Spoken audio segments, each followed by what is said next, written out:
Hello my dear students, this is Kirti Bhargav from Raghu International School. Welcome to all in my class. So let's start our subject Hindi. तो बच्चों, हमने पिछले video में हमारा part 2 जो कि है नई सोच आधा कवर कर लिया था, जिसमें हमने उसकी रीडिंग की थी। तो अब हम आगे देखते हैं और आपको इसके साथ में एक बात बताना चाहूंगी कि आपके टेस्ट बहुत जल्द आने वाले हैं। तो बच्चों, आपको अपनी पढ़ाई बहुत अच्छे से करना है और सभी बच्चों को टेस्ट अटेम्प्ट करना है। तो चलिए देखते हैं। हमने हमारा पार्ट है नई सोच, जिसमें हमने पढ़ा था जो ये एक कौवा और लोमड़ी की कहानी है, जिसमें हमने पढ़ा था कि कौवे ने कैसे अपनी नई सोच दिखाकर अपनी रोटी का टुकड़ा लोमड़ी से बचा लिया था। तो अब हम देखते हैं एक बार इसके ओरल क्वेश्चन आंसर को। तो चैप्टर की रीडिंग तो होप सो आप सबने कर ली होगी। और बच्चों, आपको पर डे 1 पेज राइटिंग भी करना है। एक रफ कॉपी में 1 पेज पर डे हिंदी की राइटिंग करना है डेली। ओके, तो इसकी रीडिंग आपने कर ली होगी। अब हम देखते हैं इसके ओरल क्वेश्चन आंसर्स को। तो मैं इसके क्वेश्चन आंसर आपसे पूछूंगी और आपको आंसर देना है। तो चलिए, हमारा फर्स्ट ओरल क्वेश्चन है, लोमड़ी चालाक थी, ऐसी चालाकी अच्छी बात है या बुरी? तो बताना है आपको। लोमड़ी तो चालाक थी, पर चालाकी करना अच्छी बात होती है या बुरी? बताइए। चलिए, मैं इसका आंसर आपको बताती हूँ। लोमड़ी चालाक थी और चालाकी करना बुरी बात होती है। ऐसी चालाकी जिससे किसी का बुरा हो, बहुत बुरी बात होती है। तो हमें चालाक नहीं, हमें समझदार होना चाहिए। तो अब हम अपना अगला क्वेश्चन देखते हैं। कौवे के पास रोटी के कितने टुकड़े थे? तो बताना है आपको। कौवे के पास कितने रोटी के टुकड़े थे? 2। जी हाँ, 2। कौवे के पास 2 रोटी के टुकड़े थे, जिनमें से उसने बाद में एक रोटी का टुकड़ा लोमड़ी को दे दिया था। अब हमारा अगला प्रश्न है, कौवे ने लोमड़ी को क्या दिया? तो बताना है। हमने इस पाठ में पढ़ा ही है कि कौवे की चोंच में रोटी का टुकड़ा था और फिर उसने बाद में रोटी का टुकड़ा लोमड़ी को दे दिया। तो इसका आंसर होगा, कौवे ने लोमड़ी को रोटी का टुकड़ा दिया।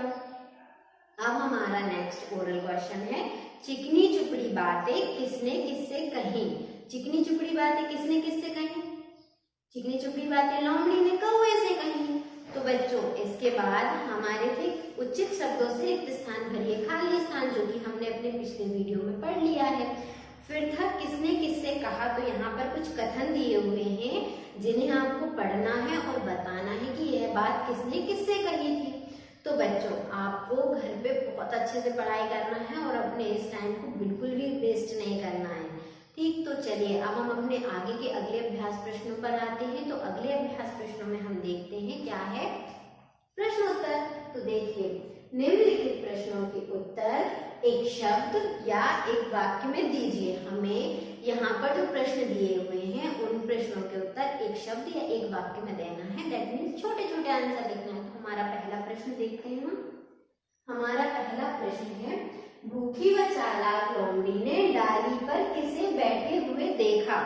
तो आपको बताना है कि भूखी व चालाक लोमड़ी ने डाली पर किसे बैठे देखा। तो हमने इस कहानी में पढ़ा है डाली पर कौन बैठा था? कौवा। तो इसका आंसर हो जाएगा कौवा को। अब हम अपना दूसरा प्रश्न देखते हैं। कौवा लोमड़ी की चिकनी चुपड़ी बातों में आ जाता तो क्या होता? हमें बताना है कि यदि कौवा लोमड़ी की चिकनी चुपड़ी बातों में आ जाता तो क्या होता। तो इसका उत्तर है, रोटी का टुकड़ा जमीन पर गिर जाता।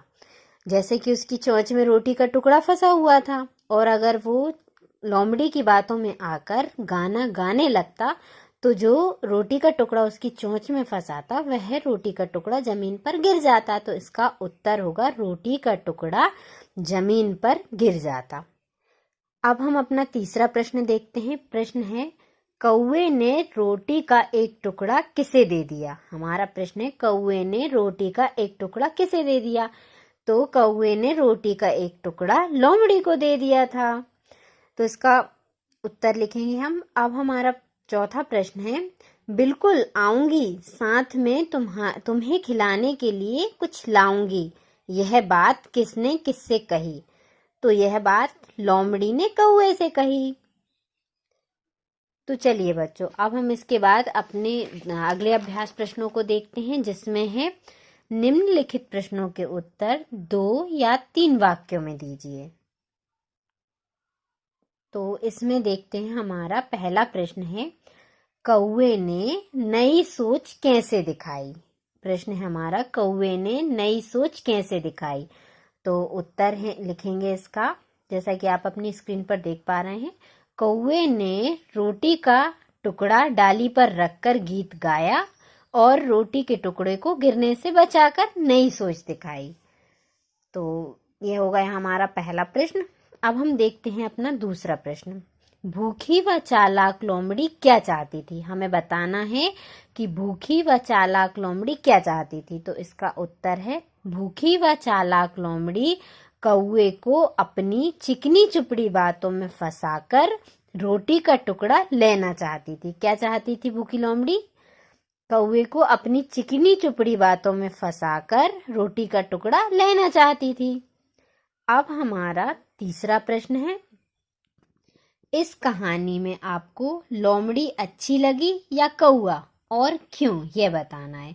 तो हमें इस कहानी में बताना है कि इस कहानी में कौन अच्छा है, लोमड़ी अच्छी है या कौवा, और क्यों।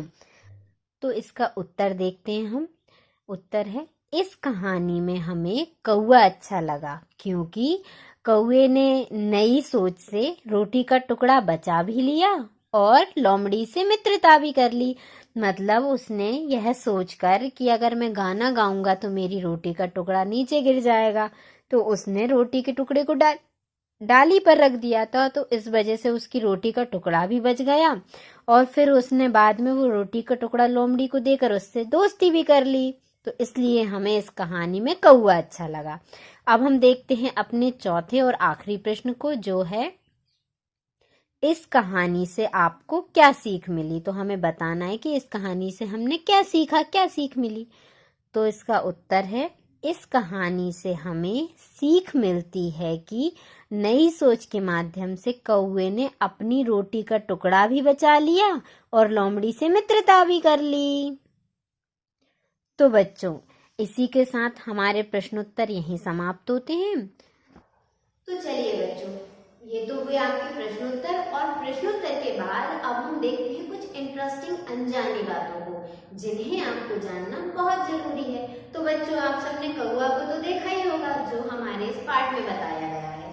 तो आज मैं आपको कौवा के बारे में कुछ अनजानी बातें बताती हूँ। आपको पता है कि कौवा की याददाश्त बहुत तेज होती है। यह अपने द्वारा सुरक्षित रखे गए भोजन को कभी भी ढूंढ लेता है और जब जरूरत पड़ती है, मतलब उसे भूख लगती है, तो वह उसका प्रयोग कर लेता है। इसका दिमाग लगभग उसी तरह से काम करता है जैसे चिंपैंजी और मनुष्य का। तो बच्चों, आपको यह चीज जानकर बहुत हैरानी होगी कि कौवों की याददाश्त हमारे जैसी होती है, मतलब मनुष्य जैसी, और चिंपैंजी जो कि एक बंदर की एक प्रजाति होती है, तो उस जैसी होती है।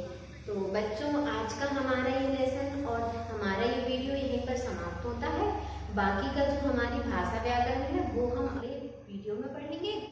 और अगर आपको कोई भी प्रॉब्लम आती है तो आप मुझे मेरे नंबर पर कांटेक्ट कर सकते हैं, मुझे कॉल कर सकते हैं।